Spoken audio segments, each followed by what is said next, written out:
Hey guys, and welcome back to this channel. In this video, I'll be showing you guys how you can basically generate yourself into like athletes using AI on CapCut PC. So if you select AI Stylize and you select a style here, there's an AI photo section and there's baseball, football, basketball, cheerleader.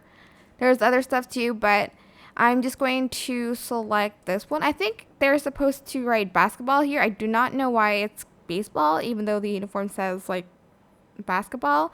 You're just going to select it and it's going to process it. It's not 100% like realistic, as you can tell, but it does like generate. I think this one's supposed to be baseball, this one's cheerleader, this one's football, and this one's basketball. I had to look over it. This one looks more, it looks better than the one we had before because her hair was blonde in the original picture. And yeah, this is the before and this is the after. I hope this tutorial was helpful for you guys. Don't forget to like, comment, share.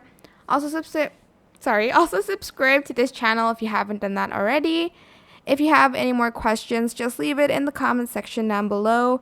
I will try my best to answer them all for you guys. And if you found this video helpful, please click the thanks button above the description box down below. Thank you so much for watching. Bye.